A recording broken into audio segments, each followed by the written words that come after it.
channel Learn Right Away by Sutapa. So today we will discuss the chapter 14th of your class 6 Science NCERT book, which is all about the water. So friends, what we will discuss about water. Water is very much essential in our life, without which we can't even survive for a day.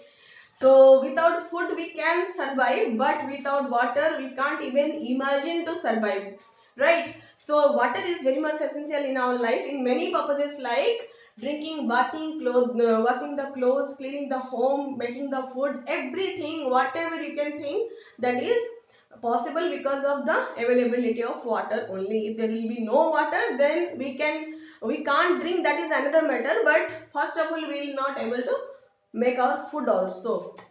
So water becomes very much essential and it should be used with proper care. That should not be wasted, because this is a time already came where we are going to face the water crisis very soon. Okay.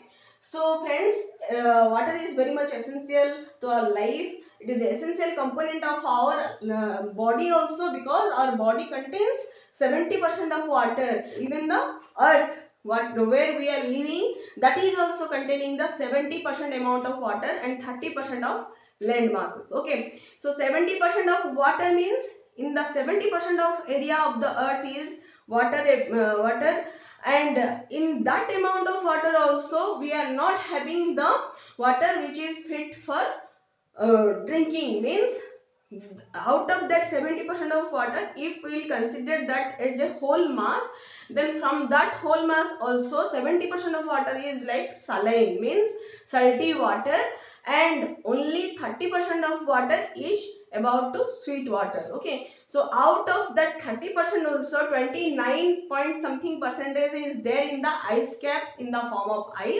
and only a very 0.98 something percentage is there which is available to us in the form of groundwater, in the form of pond, river and other sources. Okay, so you can imagine that how small quantity of water is available for us. So if we will waste it, then we will definitely not get to drink even after some years. Okay, if you will put something a clothes like thing, or a polythene also in the in outside, in the winter season, you will find that in the morning you will have some water droplets on the surface of the polythene, or if your vehicles are there in outside in the winter also, you can see in the morning that the vehicle the seat cover of that vehicle is having some water droplets there. So where it comes generally? Air, there is nothing in the air that will supply the water. So how it comes?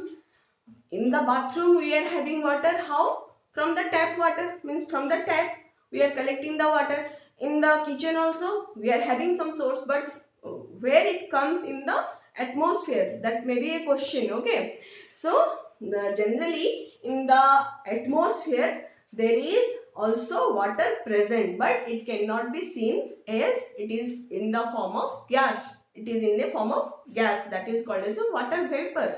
So how the water becomes a vapor? By the process of evaporation, by the process of transpiration. So transpiration generally happens in the plants, and evaporation means vaporization of water. Wherever the water is there, that gets heated, means it will become a vapor. Okay, it is the form of, it is its gaseous form. Okay, the gaseous form of water is known as the water vapor, and it is there in the atmosphere. So when it is subjected to colder temperature, it generally becomes condensed. So this is the condensation evaporation process through which we are getting the water vapor in the atmosphere. So by the process of condensation, what happens? The water vapor again converted to droplet of water. And what about the droplet of water? The droplet of water is generally stored in the form of cloud, and when the cloud is having lot of water droplet, then it comes in the form of rainfall and snowfall or hail. Okay, so this is the circulation of water. Means by the heat, means sun is giving us heat and light. So by the heat, generally evaporation and transpiration occurs. From where? From the surface of the land area. So wherever on the land area we are having the wet things, that becomes dried up, means the water becomes vaporized or in the form of water vapor it is being stored in the atmosphere, and of course from the water area also. So from the water area also the water is being vaporized and stored in the atmosphere. So all the water vapors when goes towards upper level of the atmosphere, it is subjected to colder temperature or less temperature, and it is being condensed and form the droplets of water. So many more droplets of water gather together to form the clouds, and when the clouds becomes heavier, it generally creates the rainfall or the snowfall. Okay, so this is the circulation of water, which is known as the water cycle, which is very much essential to get the water back whatever is being evaporated or being transpirated. If the evaporated water will not come again, then from where we will get the water?